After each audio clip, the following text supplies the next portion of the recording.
warahmatullahi wabarakatuh. Perkenalkan, nama saya Fauzia. Saya dari jurusan Bimbingan Penyuluhan Islam, Fakultas Dakwah, Universitas Islam Negeri Sultan Toha Saifuddin Jambi. Nah, di video ini saya akan memperlihatkan fenomena dalam suatu pembelajaran seorang siswa yang mengalami kesulitan dalam belajar.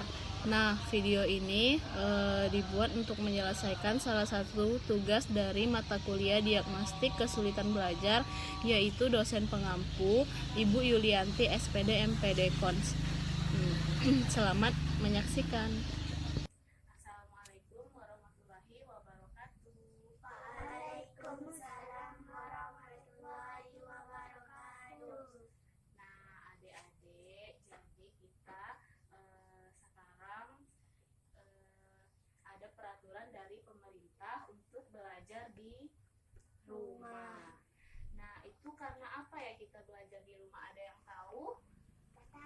Tak tahu ya. Nah, kita belajar di rumah itu karena sekarang banyak menyebar virus corona. Ada yang tahu belum virus corona itu apa? Belum, Kak. Nah, virus corona itu adalah virus yang menyerang sistem pernapasan.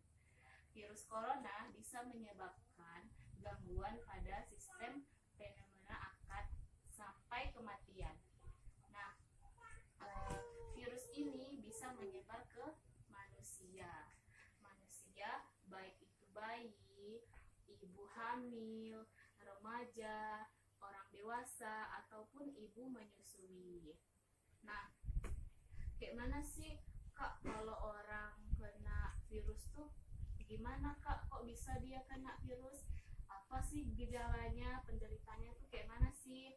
Nah, penderitanya itu dia bisa terkena flu. Nah, apa sih yang dialami dari penderita virus corona ini? Nah, penderitanya itu mengalami flu seperti demam, pilek, batuk, atau gejala penyakit infeksi pernapasan berat.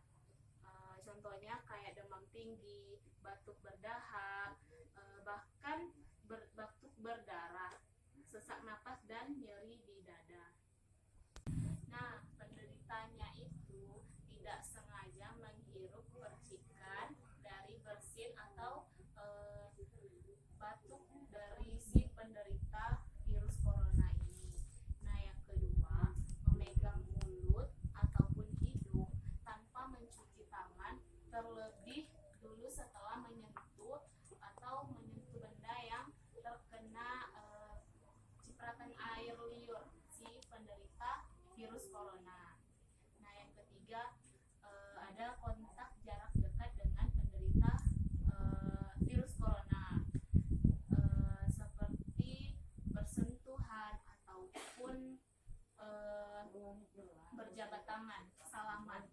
Nah, selanjutnya Kak, kalau kita kena virus tuh bisa tidak dicegah? Bisa sekali.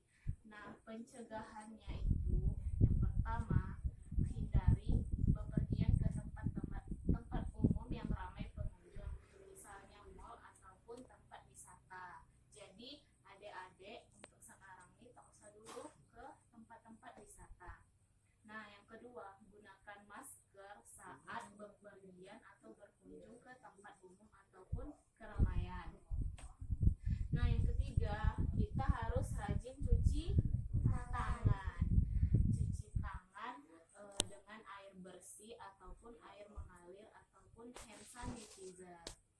Nah, selanjutnya kita belajar di rumah dan bekerja di rumah seperti kita sekarang nih. Kita belajar di rumah. Selanjutnya, usahakan jangan kontak langsung dengan hewan.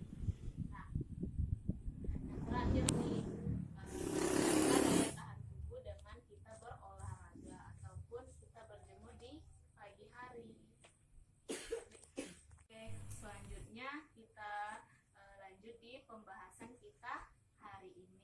Pembahasan kita hari ini yaitu nama-nama bulan. Nah,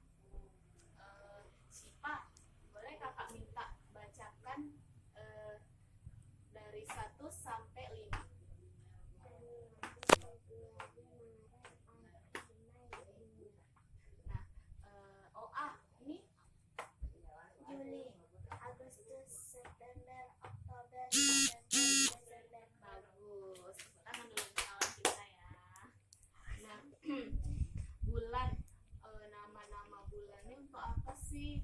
Nah, bulan merupakan suatu satuan waktu yang digunakan dalam kalender.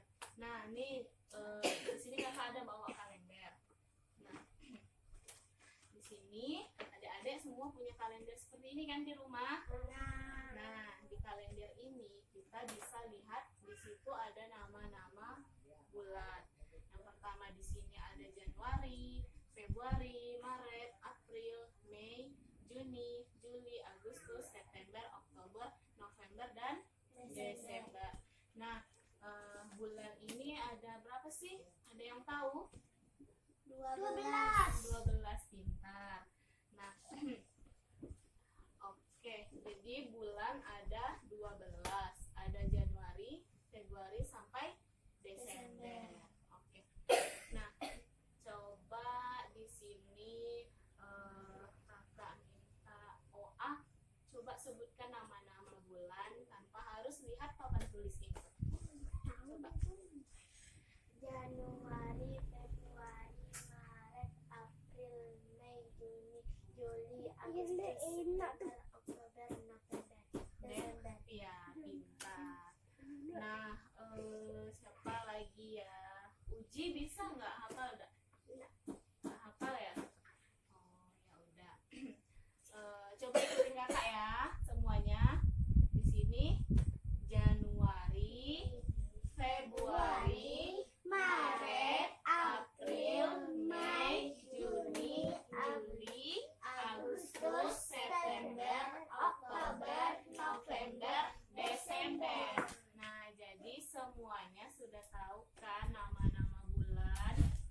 Nah, jadi bulan itu gunanya untuk kita memperkirakan sama atau lamanya dengan periode alam yang berhubungan dengan pergerakan bulan. Nah, kita cukupkan sampai sini aja pembahasan kita pada hari ini ya. Terima kasih atas waktunya. Kakak akhiri. Wassalamualaikum warahmatullahi wabarakatuh. Waalaikumsalam warahmatullahi wabarakatuh. Kesulitan belajar merupakan suatu kondisi di mana peserta didik tidak dapat belajar dengan baik, disebabkan karena adanya gangguan, baik berasal dari faktor internal siswa, dibatasi faktor inteligensi maupun faktor eksternal siswa. Nah, faktor-faktor ini bisa menyebabkan siswa tidak mampu berkembang sesuai dengan kapasitasnya. Jadi inti dari video yang saya buat ini adalah terdapat beberapa siswa yang mengikuti pelajaran di rumah dikarenakan adanya virus corona atau COVID-19 ini. Nah, di dalam suatu pembelajaran tersebut ada beberapa siswa ataupun ada siswa yang cepat dalam menanggapi suatu pembelajaran ataupun yang lambat dalam menanggapi suatu pembelajaran. Nah, jadi dalam suatu pembelajaran ini terdapat fenomena siswa yang mengalami kesulitan dalam belajar.